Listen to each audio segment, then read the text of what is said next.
Maqaa Abbaa, kan Ilmaa, kan Hafuura Qulqulluu, Waaqa tokko. Ameen. Foolii jireenyaa. Eebbifamoo Abbaa Shinoodaa Sadeeffaan kan barreeffame kutaa 8ffaa. Galata. Namni jireenya galataa jiraatu galateeffamaadha. Kan isaaf taasifame kan hin irraanfanne galateeffataadha. Waan gaarii isaaf taasifame hundumaa kan hin irraanfannee fi galata kan dhiyeessu kan eebbifamedha. Galatoon kennaa nama ergamoota waliin tokko taasisudha. Laphee keenyaa fi afaan keenyaan Waaqayyoofis ta'e dhala namaaf galata dhiyeessuun ni ta'a. Fayyisaan keenya gara Yerusaalemitti yeroo deemu Galiilaa fi Samaariyaa gidduutti namoota inni lamxii irraa isaan fayyisa keessaa kan isaaf raawwatame kanaaf nama tokkoon alatti warreen kaan galatan dhiyeessine. Isaan keessaa tokko akka fayye yeroo argu sagalee guddaatiin Waaqayyoof hoqubaa dhiyeessaa deebi'e. Isa galateeffachaas miila isaa duratti adda isaatiin kufe. Innis nama Samaariyaa ture. Gooftaan keenya Yesuus deebisee kurnan isaaniin fayyine salganuu meerree isa ormaa kanarraa kan hafe namni Waaqayyoof hoqubaa dhiyeessuuf deebi'ee hin argamne jedhe. Wangeela Luqaas boqonnaa 17 lakkoofsa 15 hanga 18. Kan galateeffate isa ormaadha. Har'as addunyaarra jiraannu kanarratti namoonni Waaqayyo guyyaa guyyaatti harka dhiifama isaaniif diriirse baay'eedha. Garuu kan isaaniif taasifameef kan galateeffatan baay'ee xiqqoodha. Galatoo hammuma dhiyeessinu Waaqayyoon kabajna. Jaalala Waaqayyoo nuuf qabu ni dinqisiifanna. Dhiifama inni nuuf qabus ni hubanna. Waan nuuf raawwatame hunda beeknee fi hubannee jiraachuun keenya ni ibsama. Yeroo hundumaa waan hundumaaf maqaa Gooftaa keenyaa Yesuus Kiristoosiin Waaqa keenyaaf Abbaa keenya waan hundumaaf galateeffadhaa. Efesoon boqonnaa 5 lakkoofsa 20. Waaqayyoon galateeffachuuf bakka, yeroo fi haalan filannu. Waan hundumaaf ni galateeffanna. Yeroo hundumaa ni galateeffanna. Galanni jireenya keenya waliin walitti dhufeenya guddaa waan qabuuf jireenya keenya guutuu raawwataa jireenya galataa taasisuu qabna. Osoo walirraan kutin kadhadhaa. Waan hundumaaf Waaqayyoon galateeffadhaa. Fedhiin Waaqayyoo kun Kiristoos Iyesuusiin gara keessanii dha'u. Tokkoffaa Tesaloniqee boqonnaa 5 lakkoofsa 17 hanga 18. Sababbii kanaaf mana kiristaanaa keenya keessatti kadhannaan galataa kadhannaawwan kanneen biroo hundumaa dursee taasifama. Bakka hundumaatti Waaqayyoon galateeffachuu. Qulqulleettiin mana kiristaanaa keenya sirna awwaalchaa irratti illee kadhannaa galataan jalqabdi. Duuka buutichi akkas akkuma jedhe Waaqayyo Abbaa isaan galateeffachaa jechaanis ta'e yookiin hojiitiin waan hojjettan hundumaa maqaa Gooftaa keenya Iyesuus Kiristoosiin taasisaa. Qolaasiis boqonnaa 3 lakkoofsa 17. Nuti Waaqayyoon mudannoowwanii fi haalota adda addaa keessa taanee galateeffanna. Abbootonni keenya garuu ibidda keessa taa'anii Waaqayyoon galateeffataniiru. Raajichi Daani'el boolla leencota beelaa'itti darbatamee Waaqayyoon galateeffateera. Gibxitti muudamee kan ture Yoosef mana hidhaa keessa yeroo jiru Waaqayyoon galateeffateera. Raajonni booji'amuutiin baqannaa isaaniirra turan Waaqayyoof galata dhiyeessaniiru. Kanaafuu Waaqayyoon yerootiinis ta'e yeroo malee, yeroo tolus ta'e yeroo ittiin tolle, yeroo gammachuuttis ta'e yeroo gaddaatti, yeroo quufaattis ta'e yeroo beelaatti, yeroo waraanaattis ta'e yeroo nageenyaatti ni galateeffannaa jechuudha. Yeroo hundumaa qofa osoo hin taane waan hundumaaf Waaqayyoon ni galateeffanna. Sababni isaa Waaqayyo yeroo hundumaa waan gaarii hundumaa waan nuuf taasisuuf. Duuka buutichis akkas jedheera. Warreen Waaqayyoon jaallataniif akka yaada isaaniitti kanneen waamamaniif wanti hundumtuu gaarii akka isaaniif taasifamu ni beekna. Roomee boqonnaa 8 lakkoofsa 28. Wantoonni hundumtuu gaarii fakkaatanis fakkaachuu baatanis wanta inni nuuf raawwatu hunda gama gaariitiin yoo hubannes yookiin hubachuu yoo baannes Waaqayyo galateeffamuun isaaf ta'a. Kanaafis Waaqayyoon tajaajilaa keenya jennee ni waamna. Waan hundumaas gaariif taasisa jennee ni amanna.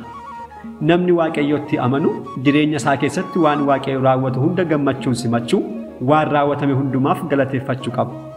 Obboleewwan Yoosefin garbummaatti gurguran. Hojiin isaanii saalfachiisaa fi gocha jaalalatti hanqate ture. Haa ta'u malee Waaqayyo gocha saalfachiisaa kana gara gaarummaatti jijjiire. Yoosefis akkas jedhe. Isin hamaan irratti yaaddan. Waaqayyo garuu har'a akkuma ta'e namoota baay'ee fayyisuuf waan gaariif yaade. Seera uumamaa boqonnaa 50 lakkoofsa 20. Ijoolleen Waaqayyoo yoomiyyuu gammadoodha. Waan hundumaaf Waaqayyoon ni galateeffatu. jechoota qofaan osoo hin taane laphee isaanii guutuun isa galateeffatu. Aarsaa galataa isaaf dhiyeessu.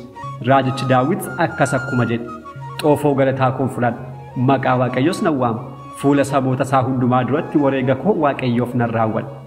Faarsaa 116 lakkoofsa 13 hanga 14. Gosoota galataa.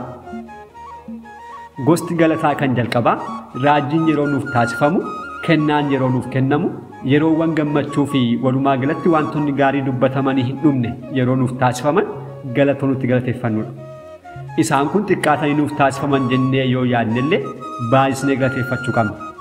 Waan xiqqootti Waaqayyoon yoo galateeffanne inni immoo waan hundumaatti nu muuda. Faayidaa jireenyi galatoo qabu keessaa tokko Waaqayyoon eebbifamu waan ta'eef. Kan lammaffaa immoo kan dhokatee fi kan hin mul'anne hundumaaf galata dhiyeessuudha. Waaqayyo waraana, beelaa fi rakkina dhufuu danda'a irraa nu hambisuusaaf rakkina hundarraas waan nu eegeef galateeffachuu qabna. Galanni jaala waliin dhiyaata. Galata yeroo hundumaa dhiyeessuuf sababan barbaachisu. Galata yeroo hundumaa dhiyeessuuf eegumsa Waaqayyoo jala jiraachuun keenya qofti gahaadha jechuudha. Kan biraan galata yeroo rakkinaa dhiyaatudha. Galata baay'ee guddaa dhiyeessuu kan qabnu rakkinoonni walxaxoo ta'an yeroo nu qunnamanidha. Waaqayyo gidiraa fi rakkinni nu qunname baay'ee guddaa kan taane waan nu eegeef ni galateeffanna. Wanti hunduu gaariif jennee ni amanna. Rakkina obsuu fi baachuun hojii qulqulluu nama fuuraarraa eegamudha. Namummaan keenya gidiraa akka simattuuf shaakalsiisuun barbaachisaadha. Mataa ofii gidiraa shaakalsiisuu fi gidiraa simachiisuun kennaa guddaadha.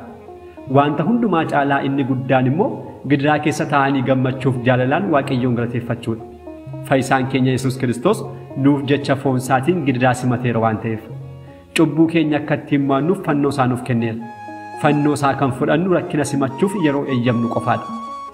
Wanta Waaqayyo nuuf taasise qofaaf galateeffanna yoo ta'e kan jaallannu Waaqayyoon osoo hin taane wanta inni nuuf raawwate sanadha. Yeroo rakkinaattis Waaqayyoon kan galateeffannu yoo ta'e garuu kan jaallannu isa malee kennaa isaa miti jechuudha.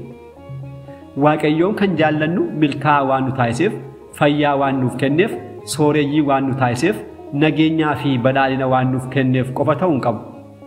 Gaarii waan nu taasiseef kan jaallannu yookiin gidiraa keessa akka jiraannuuf waan nu taasiseef Waaqa jibbinu miti. Waaqayyo yeroo hundumaa kaayyoo keenya ta'uu qaba.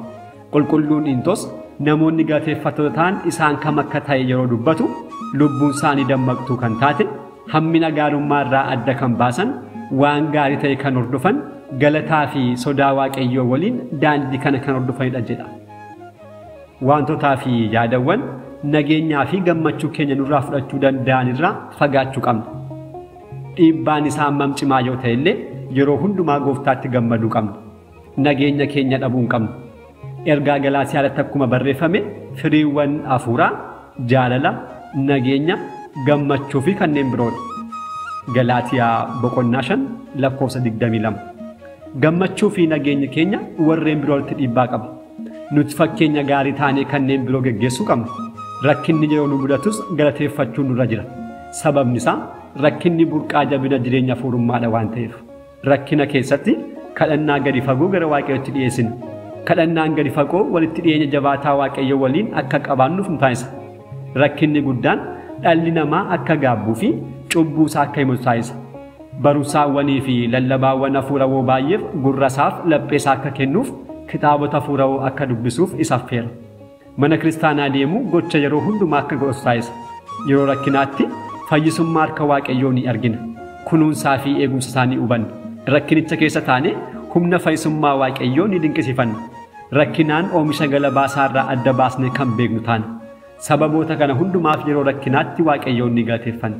Rakkinas yeroo eebbaa taasisnee fudhannaa jechuudha. Namni yeroo rakkinaatti galateeffatu mudannoo jireenya isaa kanneen biroottis salphaatti akka galateeffatu taasisa. Yeroo hundumaattis Waaqayyoon galateeffata malee hin gumgumu. Hiyyannoos hin dhiyeessu. Wanti gaarii isaaf taasifames ta'e rakkinni yoo isa mudate yeroo hundumaa ni galateeffataa jechuudha. Galanni haa ta'u Waaqa tokko kan ta'e Abbaaf, Ilmaaf, Hafuura Qulqulluuf har'as yeroo hundumaa hanga bara baraatti ameen. Kutaa itti aanuun hanga deebinutti nagaa Waaqayyootiin turtii gaarii.